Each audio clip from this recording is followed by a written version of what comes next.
What's going on, guys? No guys here. Welcome back to phase 2 of how to press. We're gonna go over right stick switching, kind of mentality of how to press. What I'd recommend is when you watch this video, you might have seen the original cut passing lanes video. I'd recommend you going back and watching those because I talk a bit about right stick switching and how to defend, how to cut the passing lanes, but also tie on to this video. In case you're wondering, this video will be recorded using the ball relative as well. If you want to use player relative, the same things will apply, but just remember I'm going to record this in ball relative as I taught everyone to play with ball relative, and I think it's much better. Now the key thing is there's two ways you can practice. You can either go to an offline game and online game. I'd recommend if you're in the Discord, try to find someone else in the Discord and let them have and hold the ball for one half and you press him for the entire half. Or the second half, instead of this time you hold the ball and you allow your friend or your opponent to press. That way you take it in turns and learn. One thing you can do is if you don't want to do it, and let's just say for example you don't have anyone else to train with, is you can go and kick off and you can do it in legendary. But I'd recommend doing it in squad battles because squad battles, number one, Ultimate Team is a faster gameplay, but you can also choose the ultimate difficulty in squad battles. Now, this is a bit more important. The ultimate difficulty, the reason why it's important is because AI hold the ball much better and they're much more intelligent of how they hold the ball, so therefore it'll be difficult for you to press, and that way it'll give you the best practice. So yes, you can use legendary on kickoff, so you can go to kickoff and play on legendary, but I'd recommend also going on ultimate, just because this is for those that do play ultimate team, because it's a bit better. One thing I just want to just verify as well, in terms of the controls, I'm going to be using the standard classic controls. There is one difference factor though. If you go over to settings, game settings over here, now the most important thing you need to realize is I'm using the co-op camera angle. That's the first thing. So when you see this video, if you haven't watched if you don't use the co-op camera angle, a lot of these things will relate to the co-op camera angle. If you haven't watched my video on player switching on my main YouTube, I talk about how the co-op camera angle is single-handedly the most important thing because it allows you to see the entirety of the pitch, and that way when you're switching player, you can know who to switch to. Just to give you a bit of an example, let's just say for example, let's just say this whole pitch of, as you can see here, is a co-op view. Tele broadcast, let's say, is like from here to over here. Now let's say for example you can't see this player here, and let's say for example you selected this player. Now, if you right stick switch this way, you might select this player. But if you, for example, angle it just like kind of like halfway in between, let's say tele-broadcast, you can't see between these two regions. You can only see in here. If you aim the right analog stick just a little bit towards the middle, AI will lock onto this person that's hidden. So that's why with co-op, you can see everything. The reason why this is important is if you don't have co-op cam angle, because let's just say you can't see, as I said, beyond these areas. What happens is if you try to right stick switch to your CDM, sometimes you might be more inclined to move the right analog stick kind of more towards like the central areas, whereas that's incorrect because if you do that, the AI will kind of lock onto this guy. So it's better to kind of see the whole pitch. That way you've got a better perception. I'm using 20 zoom and 10 height. Now, in case you're wondering why I'm using 10 height, I do recommend 20 0. Zero zoom, that way you can see everything. But I know some of you guys also play on 2020, which is zoomed in almost all the way for co-op. It's kind of the people that use the 20 zoom are ones that want to kind of replicate tele broadcast as much as possible. So just for this example, I'm going to record it on 2010 because it's the most applicable thing and it'll kind of suit everyone. One thing I also want to go over is also controller setting, which we'll get onto in a second. As I said, the team that you're going to see in your face is not that important. You don't have to worry about choosing the best team. I recommend starting with the lower tier teams first if you are playing squad battles. If you are playing just kickoff mode, I'd recommend also using maybe just like a 4-star team, should I say, as opposed to like the PSG to Liverpool's. Now going over the tactics, now as I said with my previous episode, all the tactics are going to be recorded using the 4-2-3-1. We're going to put everything on 5, so balanced on 5, 5, 5. The reason I said why I want to put this on 5, this way you can tinker with things to your own understanding. And plus with everything on 5, it's just universal. So if you copy the tactics, I got balanced attack, balanced defense, 5 for everything, and everyone on comeback and defense. As you can see on my custom tactics, everyone's on default, just comeback and defense. 2 CDMs that cut passing lanes, cover center, stay back while attacking, and left back, right back on stay back while attacking. As you can see here, everything is 5 as well. We're also going to go over to settings. Now this is also important as well to remember. Now this is important. Remember, there's 2 things I want you to know here. Auto switching, I have mine on air balls and loose balls. In my opinion, this should either be on air balls and loose balls, or it should be on automatic. On manual. It should never be on automatic. By default, sometimes it'll be on automatic. This year, it was changed to air balls and loose balls. But if this is on automatic, you cannot manually press, because what would happen is the game will decide to switch players for you. So if you, let's say for example your opponent has the ball, if you go ahead and you try pressing it with one of your players, AI might randomly decide to switch to player B here who's nowhere near the ball. So that's why you need to put this on air balls, that way the game doesn't decide who to switch, you can do that manually. The second thing is auto switching move assistance is somewhat important. I would recommend leaving this on low or none. That way you have less AI control. If you leave this on high, in theory, you know, when you're kind of the game orients you when you get the ball back or when you switch player. So it's better to leave this on low or none. That way you don't have the AI assistance pushing you. Because if you're trying to sometimes, let's say for example like the ball is over here and the player has the ball over here. If you're trying to press, you might want to press the player as opposed to the ball. But if you have this on high, sometimes the game might push you towards the ball, which you don't want that to happen. You can't override that. There's no super cancel like there is in PES. Also, the another thing is jockeying. Now, I have this on assisted. This would be, I use manual, typically speaking, but just for this tutorial, I'll record this on assisted just to make this a bit more applicable. Again, I recommend 99.99% of you guys watching this to stay on assisted. Unless you're like above Elite 2, I really wouldn't even delve towards manual. A lot of people still think they should use manual because a lot of other players are making videos on using manual. I'd recommend not. I don't even like using manual myself sometimes because sometimes the game can screw you over, especially if there's delay. So it's best to leave it on automatic. I've already mentioned this, as I said in my previous video, so obviously go back and check those controller settings. If you don't watch my controller settings video, maybe just go back and watch those. The only other thing that is kind of major is ball relative. Now, this whole tutorial will be recorded using ball relative. Now you can use player, if you're using player relative, it's completely fine. I won't be recording two separate tutorials because that would just confuse things. The best thing I'll do is I kind of explain it for both in the base. And basically if you are using player relative, you can just adjust it. It'll be very, very easy. I'll explain that when we get into the examples. But the most important thing is I'll be teaching this in ball relative, so do bear that in mind. So what I want you to do when you go into the game, literally just get the ball and just give the ball to your opponent. Just hoof the ball back to your opponent. Now, the way a press starts, it always starts on the front. The best way I can explain this now, if you're getting new to manually pressing, in my opinion, you never press with your two. Let's just say this is your back four, and let's just say this is your entire team. You never press with your center back ever, no matter what. Just for now, for starters, you never press with them. You never even push them out of position. If the ball is somewhere over here, then you defend normally. You defend like you do to lose a game, or if you're trying to hold out a lead, or if you're losing a game, you defend normally. You could try to be a bit aggressive, but that's it. You never run out. The biggest mistake I see people, they try to press with the defenders. That's a complete no-no. Same with the CDMs. The CDMs, you should never press with your CDMs either, because if you move a CDM out of position, a decent opponent can easily play a through ball in behind and you could be screwed. So you're not going to press with any one of your back four or your two CDMs. But you can be as aggressive as you want with the three strikers, or the three cams and a striker. If you're playing a 4-4-2, it's the exact same thing.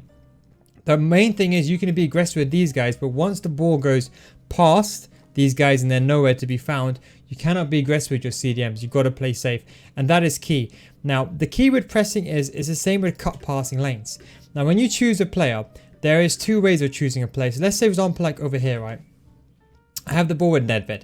Now, the most important thing is let's just say, for example, when your opponent has the ball, there's passing lanes available. Well, maybe you can't see right now, but maybe you can see on the radar. There's a player over here. Now, in order to stop that passing lane, how you defend against it is you'll cut that passing lane, you'll run towards it, then you do the run and jockey, then you'll run backwards, almost kind of going back towards the player where the ball is gonna go to. Now, that is how you defend normally, but when you're pressing, it's almost the opposite. So what you're doing is that you're actually cutting the passing lanes, but this time you're going towards your opponent.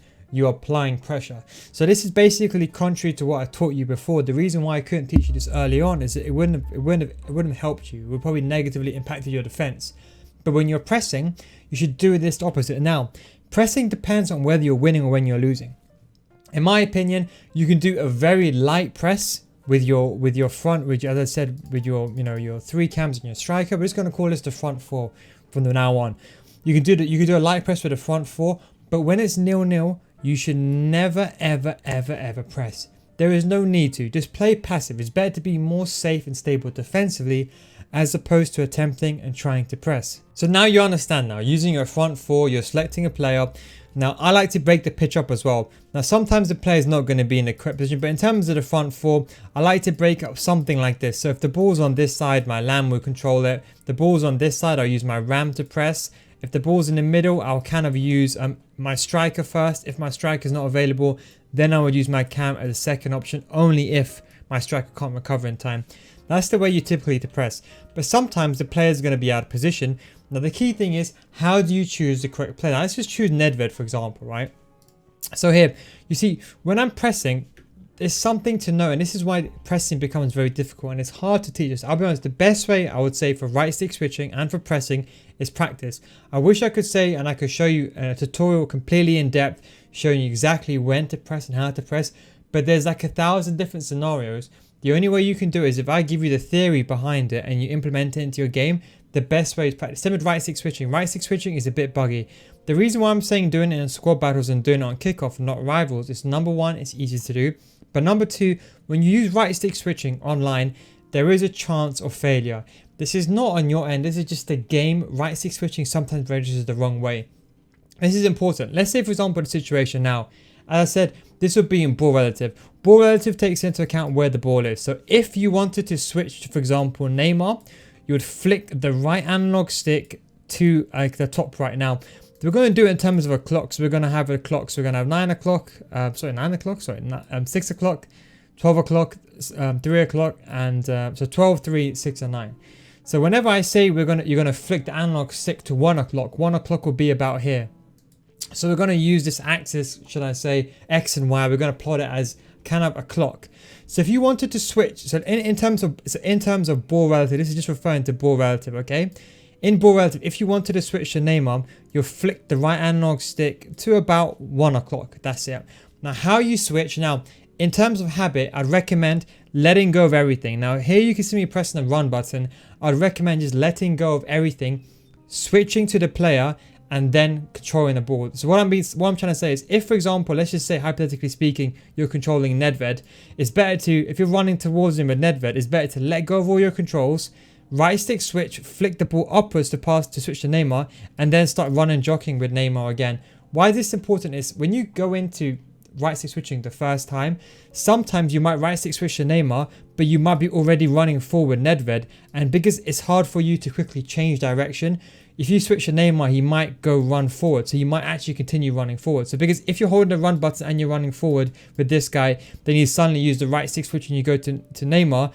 Neymar's first angle of movement is going to be to the left-hand side. That's why when you're doing player movement or you're switching player, it's good just to right stick switch independently. Don't hold the run button. Just let go of everything. Right stick switch, and that's it.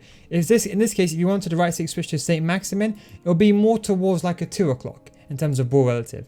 If you wanted to go towards Nedved, it will be around 3 o'clock. So it'll be like that. The most important thing is you flick it. So you get kind of this kind of sound. You see that? So this sound is basically, I'm just flicking it. You only have to flick it once, but sometimes it might not work, but you can flick it once. That's why I like ball relative, because if, for example, the game messes up. Let's say, for example, you tried to aim for Nedved, but let's just say for some reason you aimed around 2 o'clock and the ball went to Saint Maximin, then you can just flick twice. So that's the key to ball relative. If you fail the first time, let's say, for example, you try to switch to Nedved the first time. So again, we're going to use same example again using ball relative. This is important, ball relative. The balls are here. If you try to flick the right analog stick to Nedved, but it actually goes to Saint Maximin by mistake, you can flick it the second time and you get the ball to Nedved. So what I'm trying to say is, you can flick the right analog stick once. Let's say it goes to Saint Maximin. If that fails, you can do this again 2 times and it'll probably change to Nedved. That is one of the benefits of using ball relative. Now with player relative, this is where things get a bit different. Now player relative depends on where the player that's selected on the ball is.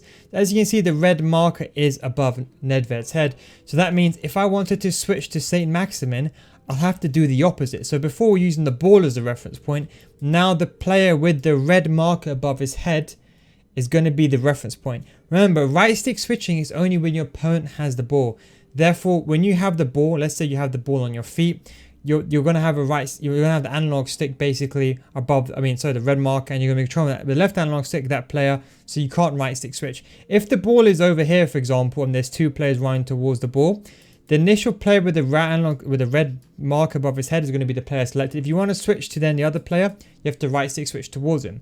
But again, with player relative is based on where the player is. So again, the reference point is the red marker. So you want to switch to St. Maximin here, the same clock mechanic, but this time you'll be flicking it to the top left. So kind of like 11 o'clock on the clock, if that makes sense, to get the ball, as you can see, to St. Maximin.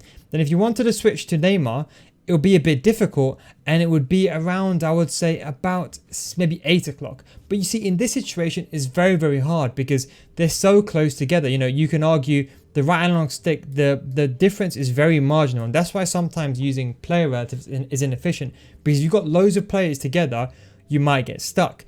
Now, if you wanted to switch the ball to Neymar, there is a chance you might switch to St. Maximin by mistake. Now, this is fine. So let's say, for example, here you want to switch to Neymar. By mistake, you flick the right analog stick to 11 o'clock and you switch the ball to St. Maximin by mistake. You have to switch it left again to get Neymar, because the reference point will change, because it will move from here. Let's say Nedved, then you flick it to Neymar, but it goes to St. Maximin. Then the reference point will be here, and then you have to then switch to Neymar. So the reference point will always change. Now this is where it gets a bit confusing. Let's say, for example, in this situation over here, the ball, let's say the red marker, let's say Nedved is over here, the player is over here, and let's say there's a player here, and then there's a player here. If you try to switch to, for example, this player over here, let's just call him player B and we'll call this player C.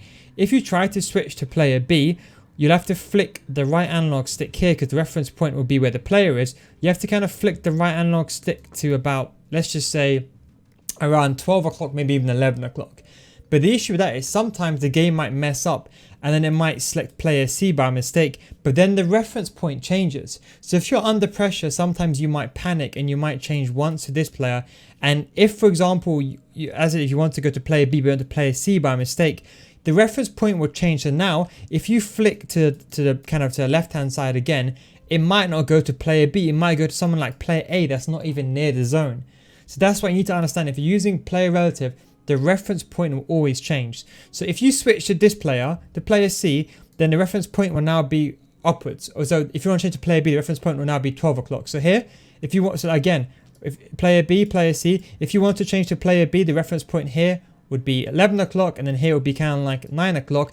But if you then switch to player C, then the reference point to player B will be 12 o'clock. So the reference point change. That's why with ball relative it's a bit more consistent. That's why, and I know this sounds a bit confusing, but it's really important that I talk about this.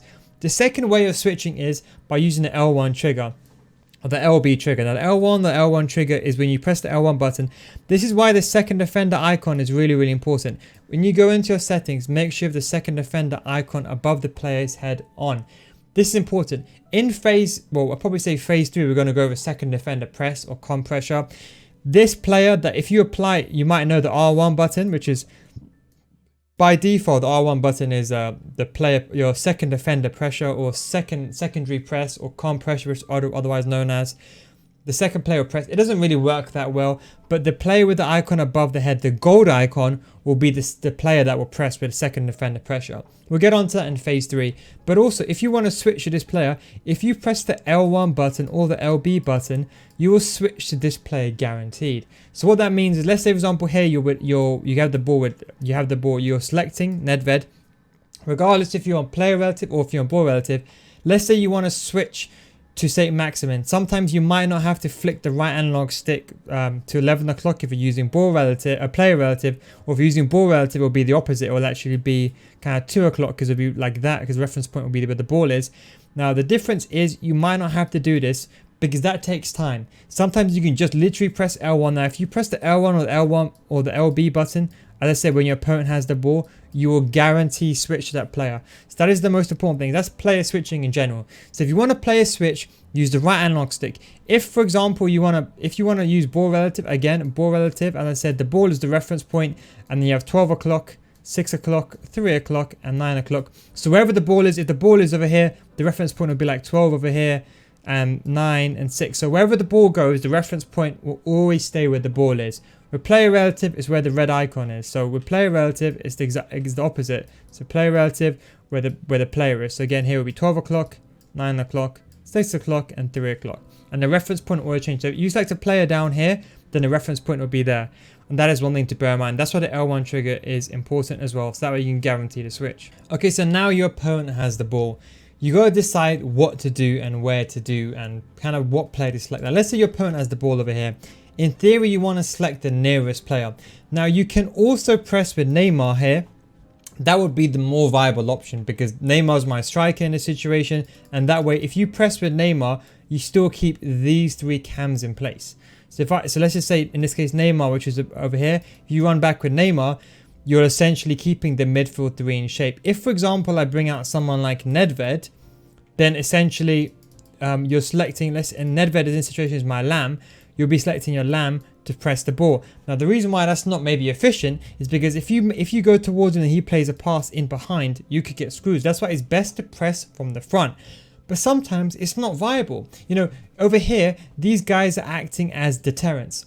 They're just standing there. You don't want them to move. And let's say, for example, if you move Neymar like that, you could pass the ball around. You might not want that. So that's why sometimes it's better to choose the closest player. Now, the way I press is you want to seclude your opponent back in his box. You want to win the ball back as soon as possible. The key thing with pressing is not running out crazily. This is what everyone gets the wrong interpretation. People think when you press, you need to just run out and attack. No. When you want to press, you want to force your opponent to make a pass into a dangerous situation or to mistake them. Let me give you an example. Let's say Konate is running down here. If I press with Nedved over here, then he's in trouble. You can only go backwards and you can pass the ball upwards. But if you pass the ball upwards, then I can switch to, for example, someone like, so let's say, for example, he goes over here and then you pass the ball back to the other defender. Then I can switch to Neymar and then apply pressure as well. So I'm basically forcing him into a situation, into a pocket of space, into a trap, where then he would be in trouble and end up probably either lobbing the ball away or passing the ball back to goalkeeper and being under more pressure. If, for example, Konate did run down here and I pressed him and I got the ball, I could attempt to tackle the ball and win the ball back. So what you're doing is you're basically trying to apply pressure and forcing your opponent to make a mistake, putting him in a position that he doesn't want to be in.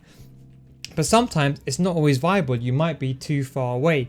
So in this situation over here, what I'm going to do is I'm going to run back over here. And the reason why is because it's 0-0. There's no need to be too aggressive. I don't want to be too aggressive. I could run like that, but if I run towards him, he's just going to pass the ball away. So I'm still trying to cut this passing lane. You see that? So as I said, back to original talk, as I said, when you cut the passing lanes, you cut it at the line. Instead of going backwards, this time you go towards your opponent. This time I tried to cut the passing lanes, but it was too far away. Now, once the ball is played over here, the key thing is don't run to the ball. This is a big mistake. People are pressing, they try to run behind the ball. Now, you see, that's not efficient because if your opponent gets the ball to his feet, he can just pass the ball forward and you're always going to be behind him. So then what do? You actually want to run in front. So you can see the right analog stick. So you can see my left analog stick, should I say. And then you see with my cursors, I'm actually aiming behind him. So I want to move over here. I want to get into this position before the ball gets to his feet. So that way I can pressure this player. You see that? So when he gets the ball, I'm in a good position. In this situation, there was a chance for me to get the ball and I tried to intercept. I failed. So here, I tried to read it. Now here, I'm in a situation over here. Okay, there's a passing lane over here, here. Now I got a choice. Now, as you can see, Neymar is naturally marking these passing lanes. Nedved is not really marking these passing lanes, but they're in a position to get the ball. Now, if I press here with Neymar, let's say, for example, I right stick switch to Neymar. As I said, player relative, your right stick switch to 11 o'clock. But because we're using ball relative as a reference point, it will be a 12 o'clock switch. So here, we flick the right analog stick up to 12. If you press with Neymar, then you can only select one player at a time. Then you can just trigger this player and make a pass around you. So you see, this is where it comes in. Is a difficulty, is a balancing act. Because you notice if you then switch to the attacker and then you try to pressure him, then you can just pass the ball down and Nedved won't press anymore. So sometimes it's not always beneficial to use the player in front. Now in my defensive tutorials, I explain it's better to run back with your defenders. That way you keep your 3 cams in place. That's different because you're defending. But when you want to press, you want to get the ball back. It's a bit different. So over here, I stay with Nedved. I try to cut the passing lane. I try to go around and I'm applying pressure. You see, what I'm doing is I'm not basically cutting this passing lane and going into it straight away and then going towards him, because then he can pass the ball around me. I'm basically standing in the way. I'm running alongside him and I'm basically forcing him down the wing into a narrow pocket of space. See that? So I'm not running towards him. I'm forcing him down the wing. You see that? And then once he then is down the wing and then he makes the pass away, then I can decide to press upwards and go forward. Now this situation, the ball is gone between me. Now you got to decide what you can do it. Now here, Neymar is too far away. I didn't mean to switch to Neymar. So as you can see over here, the ball was away from me. So here I used the right analog stick and I switched the ball to Neymar. I realized at that point he's too far away. So as you can see, that's a simple right analog stick switch. As you can see over here, I'm using the ball as a reference point, get the ball over here, and I right stick switch. I flick it once to Neymar to around 11 o'clock. As I said in this tutorial, you can see I'm still moving my controllers, but I'd recommend just for you guys to not press any controls. So when you're player switching, just flick the right analog stick independently and use nothing else. Now let's say I switched to Neymar and I didn't want to. Now in this situation I need to recover. Now there's two things I can do here. I can either press the L1 button, or I can right stick switch back to Nedved, or I can right stick switch back to one of these two players. But because the ball is the reference point, and as you can see the ball is over here, the ball's reference point, so it's a bit easier for me to switch, because you see if with player relative you're kind of forced to either switch to just to these three players. You see that? If you want to switch to these guys, you kind of have to flick the right analog stick once to get to this guy, and then once more, and then maybe twice. So maybe you got to flip the right analog stick 3 times. With ball relative, because the ball's the reference point, you can easily go to kind of like to 6 o'clock. That would be 9 o'clock. That would be 12 o'clock. That would kind of be maybe 1 o'clock, but it'll probably go about here, and that'll probably be around 2 o'clock. So you see you got that more reference point. But you can just press the L1 button here, and you can switch to the player much easier. So if you really want over here, let's say for example like here, you're not that confident with player switching, then you can use the L1 button, you can switch that player guaranteed. So you're using both the right analog stick and the L1 trigger. But sometimes that gold icon won't be above this player's head. If for example the gold icon was above Nedved's head, maybe you don't want to switch to Nedved because he's too far away and he's too far behind. Then for example here, you'll have the right analog stick switch to as you can see to my actual cam. As you can see here, right analog stick switch to my cam, and I run back with him. So what I'm trying to explain here is it's a balancing act. Sometimes you may want to use the right analog stick switch, but sometimes if the gold icon is above the head and that player is in a feasible position, you can then use the L1 button to switch to that player, or the LB button. It is more efficient. But the most important thing in right analog stick switching, sometimes it's slow. You might switch to a player and it might go to the wrong person. That's why you should always look to use the L1 or the LB button first and then use the right analog stick. Another question I get asked a lot is, how do you know when to right stick switch and when to L1 switch? Well, I really break it down into different phases of the game. Now, generally speaking, when the ball's in my opponent's final half, I prefer to use the right stick switch because I want an accurate switch. So for example, like here you can see Neymar, I'm using Neymar, I'm just running towards him with the ball, pressing the goalkeeper, applying pressure. Now if you just rewind it just a split second over here, you could see right now that what I'm doing is I'm switching downwards. So how did I know to switch to this player over here, which you can see off the screen?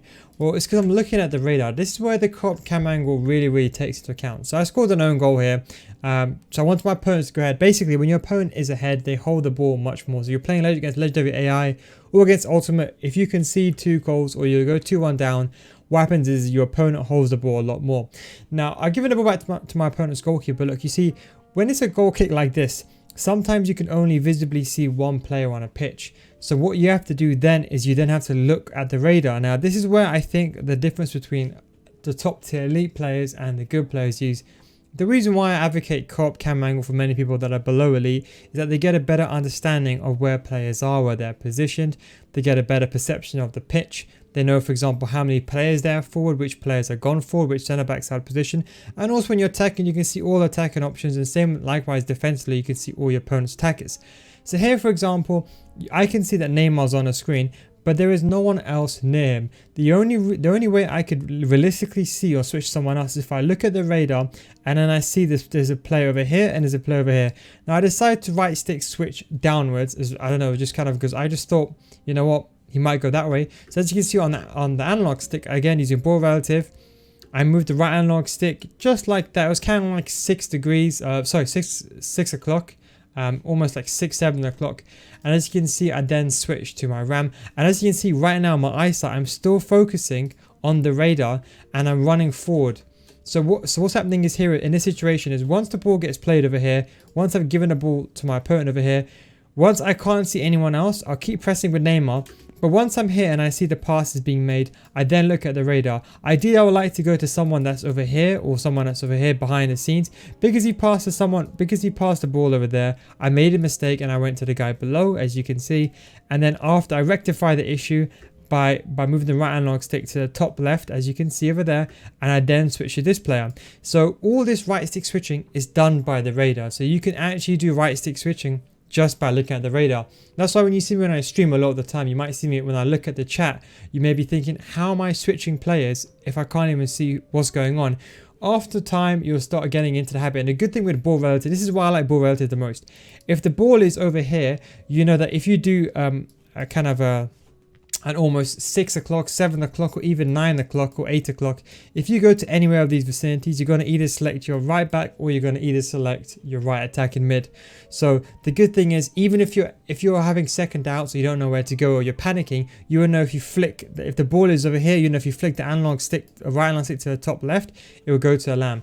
Like that. That's what I prefer ball relative. Whereas player relative, it depends on where the player is, and that's how I do it off stream for those that wonder. Now, as you can see over here, as you said, I made a mistake. I'm looking at the radar. I went to the bottom one by mistake. Then I make a mistake. Then I go top left with the right analog stick, switch to the lamb, and then you can see I'm already running towards him before he's in the pitch. See that? So watch. I've already selected Nedved, and I'm already running towards him before I'm even on the pitch. And this is what in view, should I say, of the view of us as a viewer, as a user. Now this is important. When you're pressing, your opponent is also going to be playing the same game as you. So your opponent, when he makes a pass, generally speaking, most of the time he'll be looking at the pitch. If you can run towards your opponent and actually run towards him before he gets the ball, it also adds more pressure in. So the key thing is, if you can't see someone on the pitch, look at the radar and look for someone else to press to. As you can see with Nedved, then I'm already running, look how fast I'm pressing, and then from here, what happened was, and they're probably thinking is, why did I let go of Nedved? Now this is another situation over here. This is what I'm trying to say, this will come with experience. Over here, the reason why I let go of Nedved is I wanted to select someone else. So you can see, for example, here, I then selected someone else. Now it wasn't intentionally done. It wasn't unintentionally done, should I say. The reason why I switched player to the player at the bottom over here is I was worried at this moment of time that he would make a pass down the middle over here. Now, that is also a viable option. You could go over here as well. That's completely fine. But I wanted to select this player so I can then push up and cut this passing lane out. So there's also this kind of pressing where you're not really cutting the passing lanes, you're also occupying positions. So what I'm doing here is I moved Nedved into this vicinity. Then once I realized Nedved was in a position, so instead of running with Nedved and seeing this passing lane over here and running in with Nedved, running into that passing lane and blocking it out, he would just pass the ball away from me and it will be pointless. So what I do is I run a little bit with Nedved to push him in that position. Now by pushing him over here, what Nedved is serving as is a distraction. So my opponent has the ball over, he's thinking, okay, someone's man marking Nedved, so I'm going to pass the ball to someone else. And this is where pressing really comes in. It's anticipation. That's why pressing is such a hard skill to learn. It's about anticipating your opponent. That's why you need to play the game a lot to press very well. Of course, you have things like team press, which we'll go into in phase 3, etc, etc.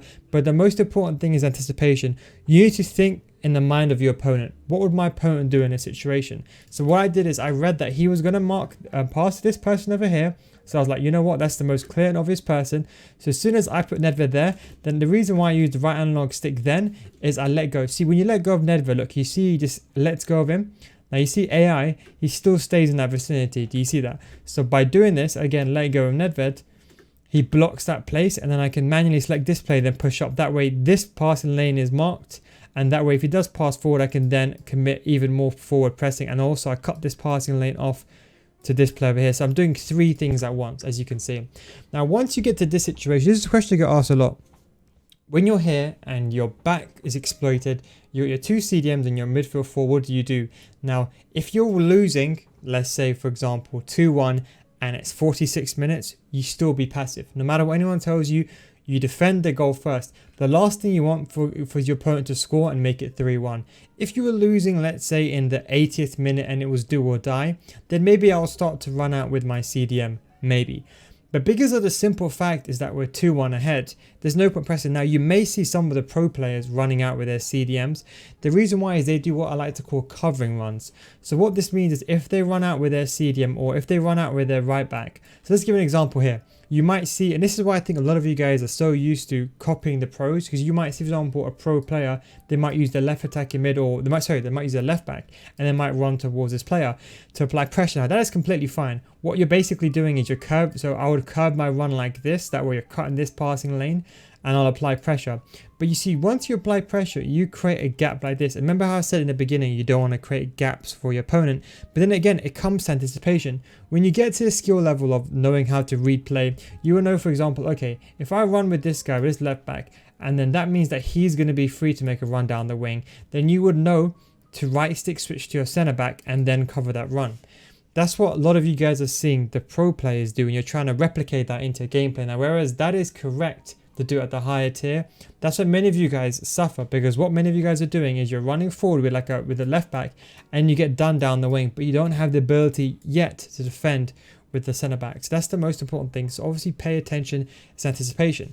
But once you get over here, the most important thing is you switch to your CDM. Let's say passively. You made a mistake, you've overpressed, you made a mistake, you switch to your CDM. Now here, because using ball relative, you'll flick the right analog stick to 7 o'clock and you'll switch that player. It's very, very simple. It's all you have to do. Now the second thing you could have done over here is if you press the L1 button, because the gold icon is above this player's head, you can rely on the L1 or the LB button. Remember I said the L1 and LB button will guarantee the switch. Now if the icon was above this player's head over here, my cam, then I'd probably manually right stick switch to, as you can see, to my CDM. But because, as I said, the icon above his head is very, very easy. Now this icon actually changes very quickly. Like you can see, for example, like here, as soon as I select this player, the icon now goes to Ronaldo Sanchez's head, and as the play goes on, you can see the icon always consistently changes. See that? The icon's always changing. So that's why you have to keep up with it. So that's why I would always recommend here, in this situation, once you see the icon above there, you have to press L1 straight away. You got to be proactive. This will come with experience. As I said, you will understand. With co-op camera angle, you can see this as a whole perspective. So here, right stick analog switch. If the gold icon is above the head, you use the L1 or the LB. If not, you right analog stick, flick the right analog stick to the bottom left in ball relative to get the ball to my CDM. Then my CDM you just defend very passively. You don't be aggressive, and that's it. Now let's say, for example, you overcommit with your CDM, which sometimes you do. You try to run back and you try to recover, but sometimes you might get in a situation where you want to recover, and this is what I like to call the panic situation.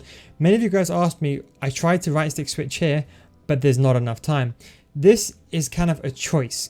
Now there's two ways you can do this. Now, because obviously we're so far away from goal, you could take a risk of, let's just say he wasn't here. Let's just say the right stick is on the center back.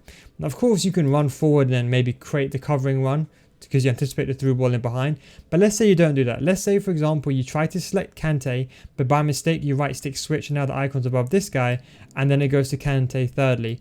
Now that is fine, because you can afford to take the risk of it going to 1 second, 2 seconds. It might take 3 seconds to actually change to Kante, assuming you have a failure option. But the benefit is, if Kante does get the ball, your opponent will only be over here, then Kante can then catch up. Do you see what I'm saying? So over here, you can take the risk. It's in the final third people fall a lot. So what happens over here is, like in this situation, what happened is I just decided to be proactive. I realized over here, this is the imminent danger. So I switch L1, switch to Ronaldo Sanchez, and I pushed forward them and I got the ball. But let's say, for example, here I made a mistake. Now here in this situation, I can try to make a right analog stick switch, but this situation is very risky. And this is where I like to call is kind of understanding players' positioning. This is more of an advanced technique. You can also, that is going to kind of go against how I've been teaching you how to defend. So you don't watch my defense tutorials, I suggest going back and watching these. But this is a different principle. This is the principle you see me when I play on a stream.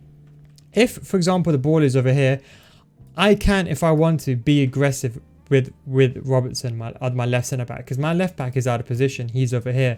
But if I do that, I then have to let's say I miss the tackle, I then have to have the knowledge to change to either one of these two players, anticipate where the ball is going to be.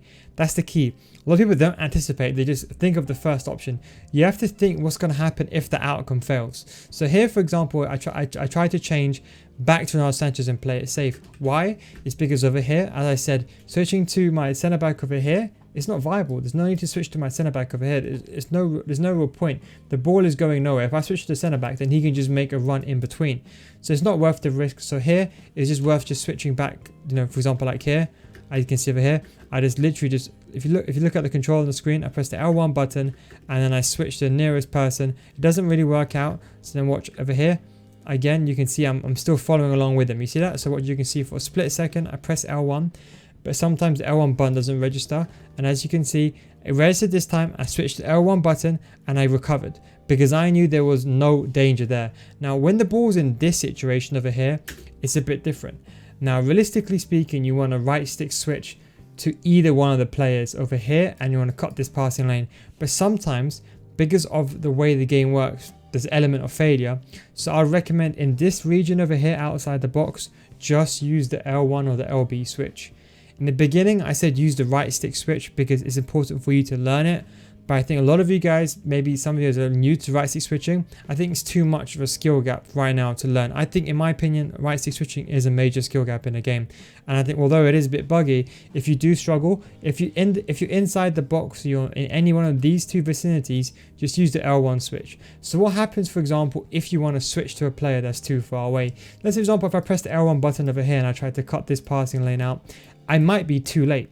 So you need to take a risk there. So this is what I like to call the double L1 switch. Sometimes you might want to switch to, for example, one of these center backs, and the option might not be available. The second defender icon might be only available to someone else that's far away.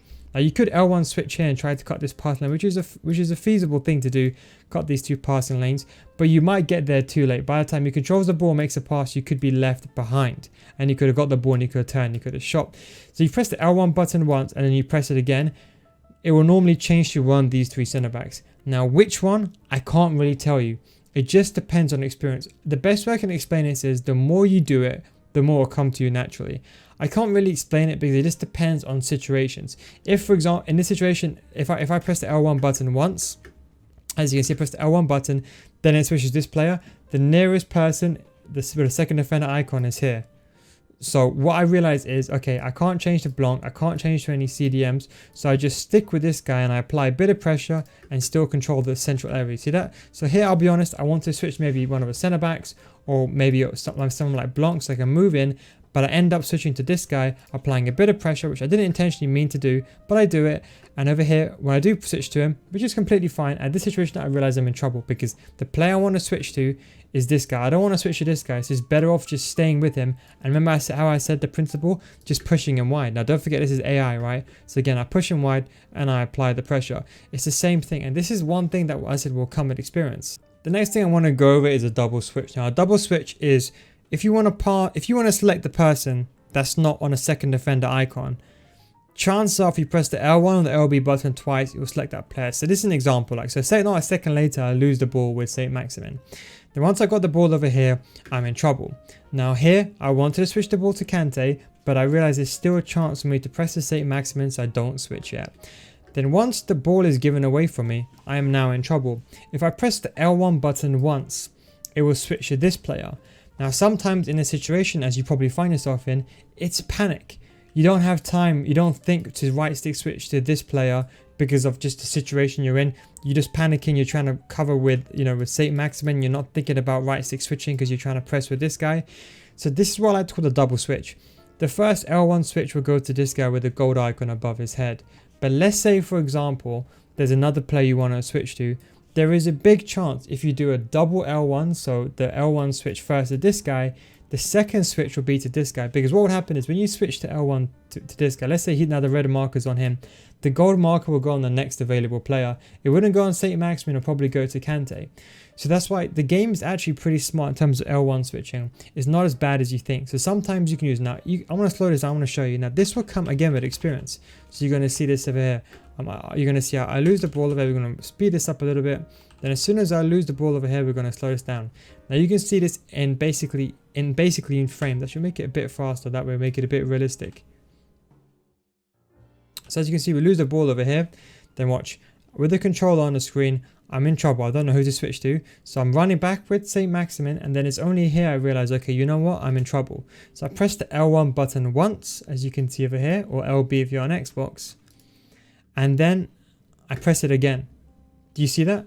And that automatically switches it to Kante straight away. It's a quick double tap. It's like a double tap trigger. So like we're going to show you again, like this. Lose the ball.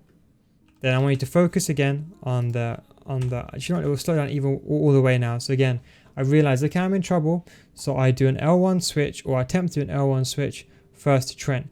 Now, sometimes in situations, the ball just won't be available in sight. You just have to take a risk. Sometimes you won't know. So I do the first L1 switch over there.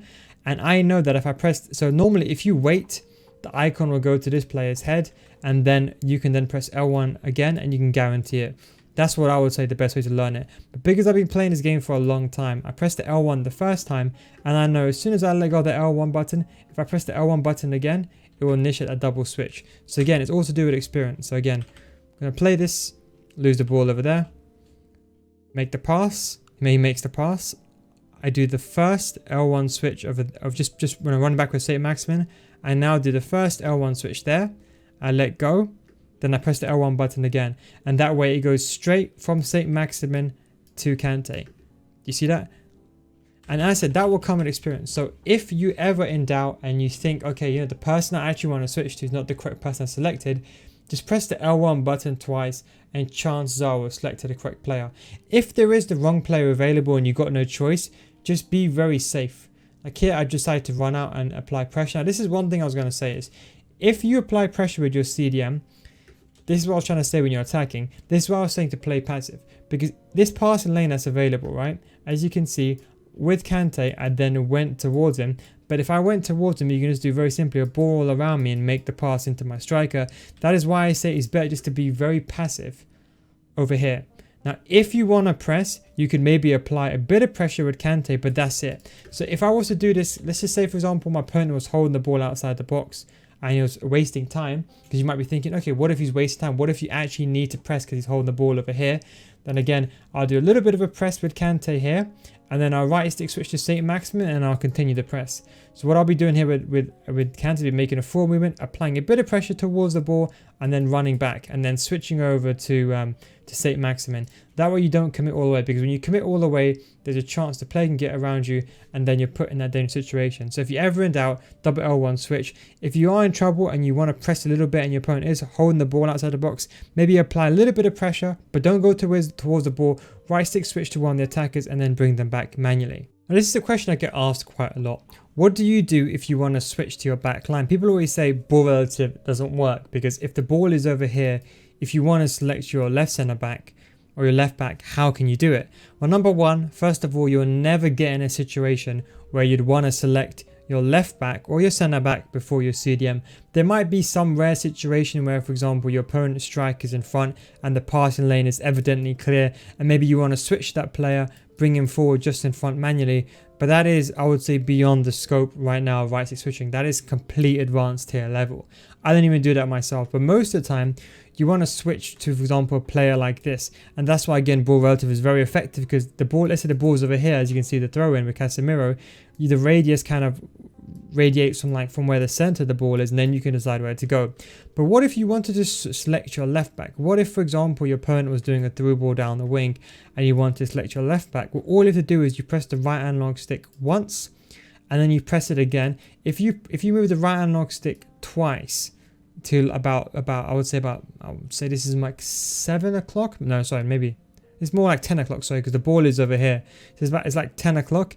If you do that, you make the first switch, and then if you do press the L1, the right stick switch again, it registers the person behind. So if you ever wondered how to, and instead of player relative, if you're using player relative, if, for example, I don't know, you're selecting this player, if you want to select your left back, you move the right analog stick to the bottom left to switch to this player, then you move it to the left to switch to this player. With ball relative, it's the exact same thing, but you just do the double tap, and that's why it's more easier. Just do the double tap, and that's the way you can do it. There's other ways you can do it as well, by pressing the L1 button. So you can, of course, press the L1 button and switch it manually. Again, by looking in the radar, so you can see over here, I want to select the person behind. So I'm just going to rewind this just a second. So as you can see over here, I want to select the person behind this player. So watch, because that player is already selected it. So watch over here, I want to select this person over here, okay? Now, because this player is already selected, if I do the left analog stick that way, it'll just go behind him, because that player is already selected. AI understands that this player is already selected. If you're right stick switching, you want to go anywhere behind him. So even if you're on ball relative, it will still go behind him. So watch over here, as you can see over here. So this player is selected, I want to select my left back. So basically press the L1 button, as you can see, I flick the ball to Neymar. Then over here, as you can see, I then want to choose the right back. As you can see, I flick the right analog stick in that zone. You see that? In that zone. Now I knew that switch will go to my left attacking mid, as you can see on the radar, but if you want to then switch to your right back, then you just flick it again one more time. You see that as I flick it again? So watch. The first flick over there, I go to the lamb, then I flick it again, and then I go to the right back. You see now the right back is selected. So if you find it, so let's say for example your opponent is playing a driven through ball down the wing and the ball is over here. Let's say for example you don't want to select Nedved to cut this passing lane, you want to select your left back to cut that passing lane. You just basically flick the right analog stick twice left, and then you'll choose the person behind. That's how you select another player that's involved in the pitch. This is going to be a phase of play from goal kick. So again, we're going to use the 4 strikers to attack, and we're going to apply pressure. Now again, this is going to be really elaborate. I'm going to let this play out first. What I'm doing here basically is I'm looking at the radar, I'm then going up with Neymar towards him, then I'm switching, and see, look, the key thing is here is I'm constantly switching. So watch. If I lose the ball, look, I switch to this player, apply pressure, I switch to him player, apply pressure, I switch to him, apply a bit of pressure, apply a bit of pressure. So you see I'm always switching players and filling out the pockets of space. You see that? And now we got through, now I play passive. You see, I got no choice now to play passive, and I don't be aggressive. I'm just going to rewind this whole segment again though, so we can go back through it individually. Now watch. From goal kick, I then Neymar selected, I then look at the radar and I see there's this options here. So I legit go and I man mark the options over here. I see there's an option down here. I then see a player coming short. So I man mark this guy. Why? Because I want him to force the ball, to lob the ball forward. That way there's a 50-50 chance I could win it in midfield. When the ball then gets played over here and I realize, like, watch, after I man marked him, as soon as the animation rolled up, I kind of anticipated the animation is going to come, and then I switch the player behind me. So watch here, I look at Nedved on, and here look, I'm looking at the radar. I look at Nedved and I right stick switch to Nedved in the radar. So again, I'm flicking behind him and I select Neymar on the radar. Then Nedved, as you can see his left back is free. So what I'm doing with Nedved is I'm actually looking at the radar and I'm actually man marking the left back. So if the ball went to the left back, Nedved would have got him. So if you just focus on the radar for a second, you can see Nedved just goes just in front. So again, I'm looking at the radar. Once the ball is in the air, I try to win the ball normally. Then once the ball gets passed down over here, okay, I'm in trouble. Now this is where it gets a bit different. Now, if I apply pressure like this, he could pass the ball down the wing. So I don't want to move my CDMs, because your CDMs are kind of like your key players that control the central areas of the pitch. If you're going to press someone, it's better for them to have the ball down the wing. That way they can only go down the wing, or they can go backwards, or if they can maybe attempt to go towards the middle. If they have the ball in the middle of the pitch, let's say the ball's in this box over here, there's so many options for him to use and utilize. You don't want to take a risk, because he could basically distribute the ball anywhere in that sphere. So it's better off kind of putting him in the corner. That way you can only go forward, backward, or up. So you're limiting his options. So again, this is what I like to call a basic trap. Okay, so here I realize, okay, you know what, I need to switch. So the first thing I'm thinking of over here is, okay, who's the closest person towards the ball? Now, just because I want to get there quickly, I use an L1 trigger, and then and I switch to Ronaldo Sanchez, my left back, and I guarantee the run. So again here, switch to him, then I run towards him, but I don't go completely crazy towards him. I just run towards him to apply a bit of pressure, like that. And as soon as I see I'm running towards him, now as I'm putting myself in the mind of my opponent knows that I'm running. I'm running towards him. So the next thing he's going to do naturally is he's going to go backwards. So I anticipate, I'm thinking, okay, I selected my left back. I now ran towards him with my left back. He knows I'm going to do this. So now I switch to Nedved, who's got a second defender icon behind him. And I also run towards him. So like now I'm putting myself in a basic trap. So now my Ronaldo Sanchez is very close to him. And then I can apply pressure from behind. So you see I'm squeezing him in on all sides. Now in case you're wondering what else you could have done here, you could use the second defender press, which is the R1 button, but we'll get on to that in phase 3 and phase 4, because that is very much a more complicated concept. That's why I just put it in now, just in case you're wondering, but ignore that for now. I want you to mainly focus on positioning. So this way you're basically pressing with 2 players manually. So what you're doing is that you basically instigate the pressure with the first person, and then you immediately switch to the person behind, and because he's already running that way, he'll just stop in that position, and then you can activate the trap, and now you can see he's pressured on both sides. Most people here would make a mistake, but because this is ultimate AI, he then makes a smart decision and then goes backward. Do you see that? So again, it all starts with the trap. The simple trap is I kind of say well, maybe you didn't realize this, but also with Trent, I moved him a little bit downwards as well, so you can't pass the ball back upwards, but that's just a bit extra, don't worry about that. But that's what I also did as well. Push a little bit with push, so I know the ball's going to be here. I push up to here, I run up to here, run and jockey, then I switch to Nedved once I'm close enough, and he takes a heavy touch. So once he's taken the touch, I stop. So like here, once I see he's taking a touch over here, as soon as he's taking the touch, then I switch to Nedved and I apply pressure from behind. This way I force him to go forward and I can double up on him, and also that way he's in a panic situation. I could get the ball if he turns around. He then passes the ball away, so then I'm like, okay, the next passing option. Now here I've got a choice. There's a passing option here and there's a passing option here. Now this is where you have to weigh it up. You got to think, okay, in theory, this is the most dangerous pass, because if he passes the ball to the striker, he can then go down. He can then go down towards the middle and then link up the play. But the most imminent danger in this situation is Babel. Now if Babel decides to do a 1-2 and he decides to make a run in behind, then I'm in trouble. But I know that I have a left back, and this is why pace is very, very important in pressing. Because when you're pressing, for example, like from here, if I'm trying to get the ball, the faster this player is, the faster they can get to the ball. That's why players like Casemiro in CDM, I don't advocate them. Number one, they're too slow to recover. But also if you want to press, even with attackers, if you want to press with someone like Lewandowski, he's alright, but he's too slow in my opinion. That's someone like Neymar, who's got the pace. That's why I don't play slow strikers. You might see players like, there's actually so many good, like Kent, someone like Kane, for example. People play Kent over Kane in striker, left forward. Why? It's because Kent has got the pace and the 5-star weak foot.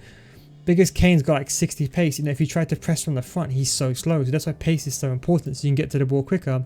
But here, for example, I realize that he might make a pass in behind. So what I do is with Nedved, I apply pressure again. Then once I realize I'm in trouble, I then make a switch. So watch, apply pressure like so. Then as soon as I apply pressure, and I realize, okay, he can make a pass in behind, I then press the L1 button, guarantee the switch, and just run back a little bit with my left back to secure that area. Then, okay, I realize, okay, you know what? He decided to pass the ball back. He's tricked me. Then again, so I choose him, but I don't want to be too aggressive now, because if I be too aggressive, he can do a 1-2 and go around me, or he can do a 1-2 and go inwards. So then here, I play a bit safe. I then switch back to Nedved again, and then I go back to applying pressure. Do you see that? Then over here, I'm in a choice. Okay, so over here, there's multiple players I can select at this point. I can select my striker, but if I select my striker, he's too far away. Now, had my striker been over here, is better. And this is why I say come back on defense is really important.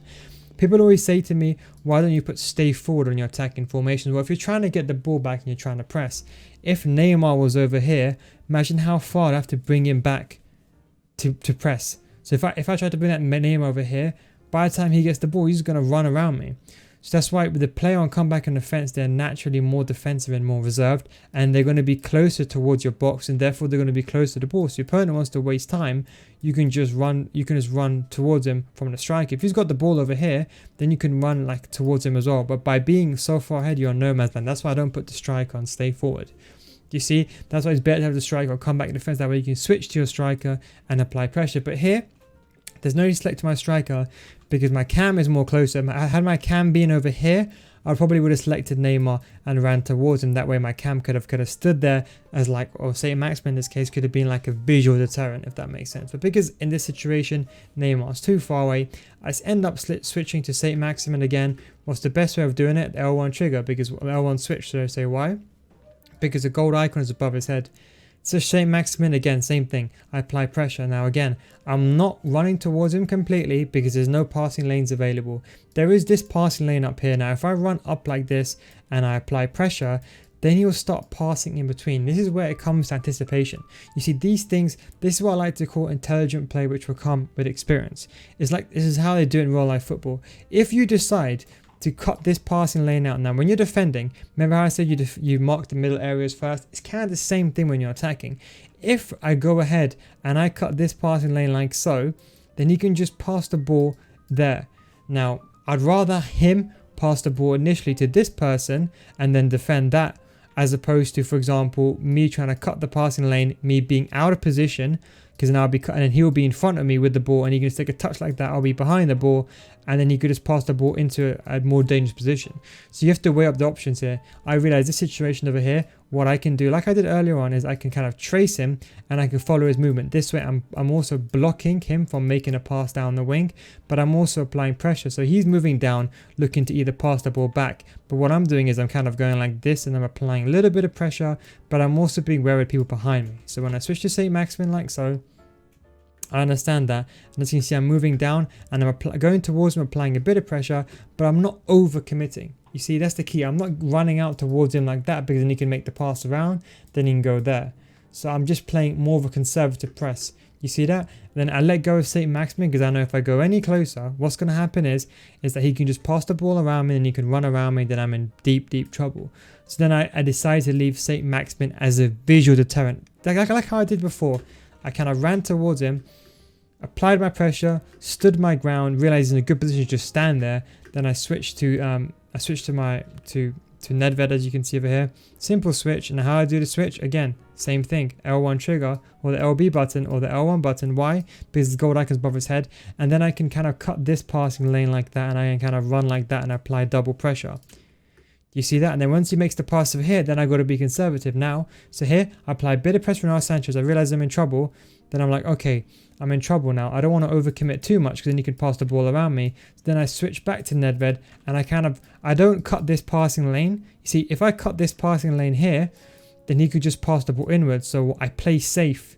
So I run back. So what I'm trying to say is, when the ball's in this area, in my opinion, you always play safe. When the ball's out over here in this area with your 3 strike, or your 3 cams and your strike, or your 4 strikers, you can be aggressive as much as you want. But once your opponent's in a dangerous situation, you think to defend first. So here you can see I can just run back straight directly. I don't attempt to cut the passing lane. But what happened was, in this situation here, I tried to do a double trap like I did before. I realized that he has the ball, but I realized there's a danger area that he can't recover in time. So again, I switch back to Renato Sanches and I just run back. You see that? Then I switch back to Nedved, and then I apply pressure. Do you see that? And I knew, because that's my left back, if I apply pressure like that, Nedved won't cover him. But I knew the left back by default, if I let go of him, if I select this player, I know that if he makes the run there, the AI will mark him. So that's why I let go of my left back. I completely let go of him. Then I then switch to Nedved. And then I know, for example, then I can apply pressure. If he does make a run, I know my left back will cover for me. And if my left back does get in trouble, I can always switch to him and defend. So you see, the key thing is I'm constantly switching. You see, like then I apply pressure. See how AI is kind of man marking that run? See, look, AI is marking that run. Then I can just apply pressure with Nedved. The most important thing is you need to understand it's all about switching. Yes, the situation, I got inside the box and I got the ball back, and then I got the attack. See, the most important thing is you need to understand it's about switching players, being quick on a switch, and always switching every single second. You want to close the gaps out, not necessarily cut the passing lanes all the time, but you want to basically close him or her in like a small compartment where they got nowhere to escape and they could very easily lose the ball. Okay, so by now you probably understand some of the main principles for how to press. You understand that player switching is also important, right stick switching is important, and it's also about playing safe. You know now that you can be aggressive in the final third, or your final third over here, but once you get past this defensive line, you have to play passive. Now, what if, for example, you're losing and you're 2-1 down, let's just say in this situation, but let's say it's 70 minutes. 39 minutes, I won't do this. Now, if you want to press, there is things like team press, but team press might be nerfed next year. We don't know 100%, but what we do know is we'll still be in the game, but it might be completely nerfed. The issue is you can't rely on it too much. So if you wanted to press here from the front in the exact same situation, the exact same methodologies will apply. So again here, I'll try to apply pressure. Now when you're pressing, try to think of it as if you're covering pockets of space. So what you're doing is you're basically switching to loads of players in one go, but you want them to cover pockets of space. But you don't want to overcommit, because if you overcommit too much on that side, then you can pass the ball away. So basically what you want to do essentially is anticipate where your opponent's going to pass to and cover the pocket of space, and that way when you're kind of towards him, you can then press towards him manually. If you apply these principles and use pressure on heavy touch or press after possession loss or even team press, these will help take your team pressing to like a different level. But I would say for now, it's just best to get it done manually. Yes, it won't be as successful as team press or pressure, even press after possession loss. It won't even be as good as them. But it's important you understand when and how to use them. As I said, I don't use aggressive interceptions because I don't recommend it. I think it's almost pointless. Sometimes with aggressive interceptions, they run forward too much and it makes a gap. But again, the same thing here. So now again, I realize there's a passing option available, but I want to cut the passing lane like this. That's the most immediate cut passing lane. So I cut that passing lane, and again, instead of going backwards or holding my ground, I kind of go towards him and therefore try to get the ball. You see that? I'm applying pressure and forcing him to make a pass upwards. Once the ball's over here, I then continue to press, but this time I switch to a tile. How do I switch to a tile? Again, the exact same way, an L1 switch. Now, surprisingly, I use the L1 switch a lot of the time. I rely on it quite a lot. Sometimes you might want to select your CDM and you know, acutely run back with your CDM, that's fine. But most of the time, L1 will suffice. So again, here, I apply pressure, run a bit forward to cut that passing lane, and then I switch to this play and apply pressure. You see that? The simple trap has been initiated. So again here, visually see the ball, passing lane over there, apply the pressure, keep applying the pressure, then I switch to a tile. I see that passing lane, so I need to cut that passing lane out, and then I start going towards him to apply pressure. But you can see, for example, like so, how relatively easy it is to break a press. Do you see that? You can very easily pass the ball around. And that's why I say you can take the risk in this half, because if he passes the ball around like that, you could then recover with your CDMs or play passive. But if you do that in this situation and someone passes the ball around you like that, which will happen to you, because don't forget you're new to pressing, if you make the same mistake outside your box, the difference between you being 3-1 down or 2-1 down, it's not worth taking the risk of him scoring in order to be overly aggressive. But let's just say you still need to apply some pressure, and let's say he does get past you. Here you can apply a bit of pressure, but this is where I'm covering pockets of space. So again, I'm still man marking the striker, and again, the same principle applies. I'm man marking the striker as I'm defending, but I'm applying pressure.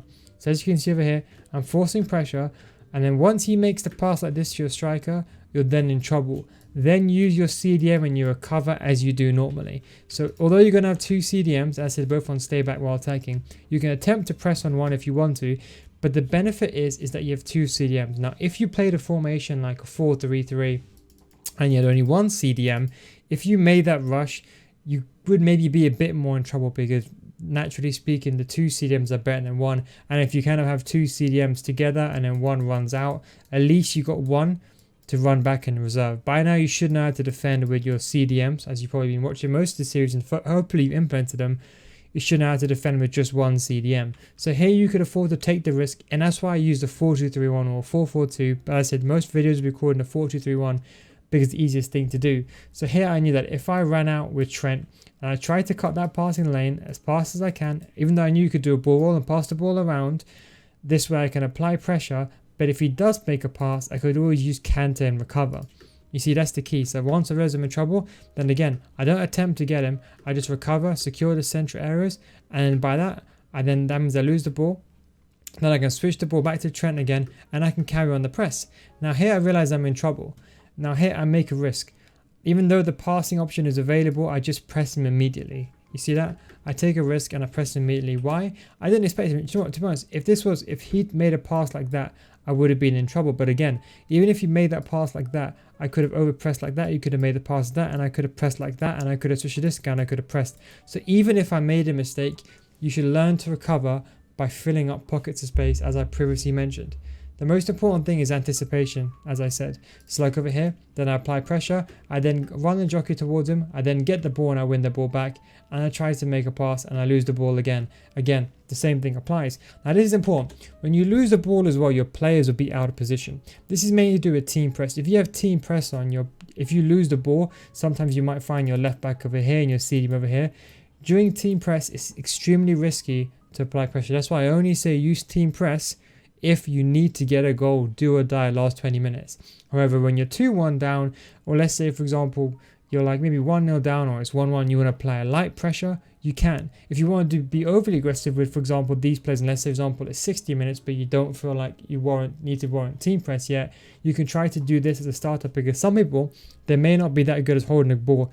A simple pressure, they might crumble. You see what I'm saying? So it's not worth going on here. I try to apply pressure. Again, cut that passing lane there. I don't run forward like him because you could do a through ball around. So I stand my ground. That way you can't make the pass down the wing. I apply the pressure and then I curve the ball around and I try to get the ball back again. I lose the ball again. I then switch to Trent. Then I realize, okay, he's passed the ball away. I then switch to a towel, apply the pressure. I then switch to St. Maximin and then I apply the pressure upwards. Now, one thing you can do is an offside trap. Now, the reason I added this clip in is I wanted to show you because you might have this question as well. We'll go over this in phase 4, I would say. Now, the offside trap brings the whole defensive line forward. So although it's used, well, it's meant to be naturally, traditionally used to, if someone makes a through ball in behind, you read that through ball, you do the offside trap. The most important thing when you're doing an offside trap is very rarely it's used, for example, to actually catch someone offside. With delay, it's not really worth it. But what it can be used is to bring your defensive line forward. So to do the offside trap is very simple. You press down the D-pad once and you bring up the defensive pane and you press down again. So if you press on the D-pad, if you press the down button twice, you bring up the first of all, you bring up the defensive pane, and the down button again is to activate the offside trap. So again, I'm going to press down once on the D-pad. You can see just in a split second there.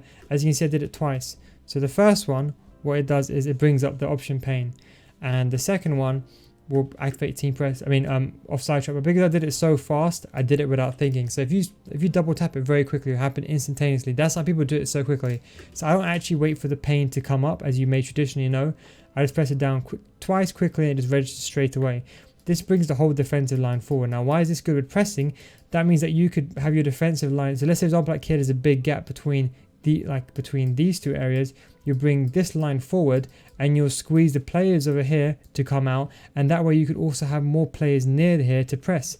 So here, if I want to press with this player, I'm in trouble because then he can make a through ball in behind. Whereas if I do the offside trap, the whole defensive line moves forward with him, as you can see, temporarily, like that a little bit, and then I could recover. So sometimes there's too much of a greater gap, you can recover. Now, the most important thing is the longer you hold the second one, the longer the offside line will press up. So if, for example, you don't double tap it, let's say you press down once on the D-pad, then you hold the down again, then the defense line will keep running forward all the way. It's not as efficient as it used to be back in the day, but it does work, and that's what you can use to press as well. And as you can see, you can keep switching between the players, and again, offside trap, bringing the players forward, and then applying even more pressure.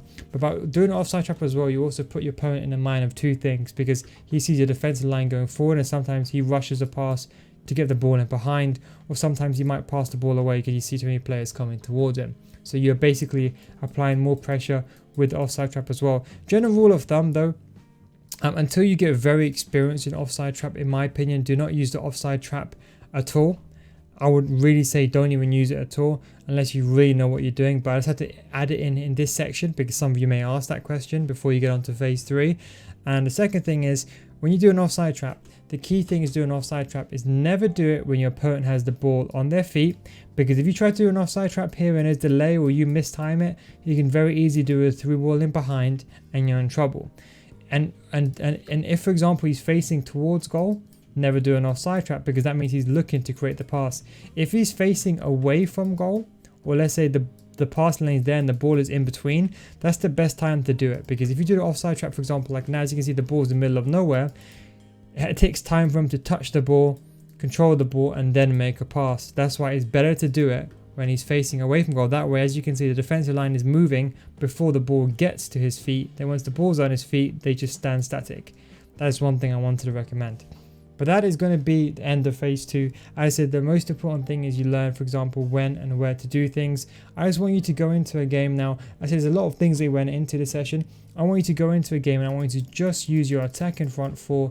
Don't use your 2 CDMs and don't use your back 4. I want you to press with these guys, and then I want you to attempt to stay static and stay defensively with your CDMs. If you go into a game where you're 1-0 down and you can't get the ball, your opponent's wasting time, then you can, as I said in this example, use pockets of space to cover up, but then you have to switch players very, very quickly. If, for example, you move your right back like this to press, you need to know then to move that right centre back a bit for farther out to kind of cover that person. So that's why it's really, really important you do bear that in mind. As I said, play a game with someone on Discord. Just send a message in the Discord saying anyone up for a session where we can practice team press and pressing. Just one person literally just hold the ball the entire time in the half, and the other person just presses. That is probably the best way to learn. The reason why I showed you this footage as well, I didn't show you footage of someone just like passing the ball, lobbing the ball from left to right. The reason why I didn't show you that is I was considering showing it to you, but it just overcomplicates things, because that would, most of those situations were, well, they have advanced traps, advanced press traps, and advanced player switching, which I wouldn't really want to get into because it's a bit too complicated. So this is like a basic core. Thank you very much for watching, boys. Hope you enjoyed this video, and I'll catch you next time. Peace out. If you have any questions, do let me know in the Discord.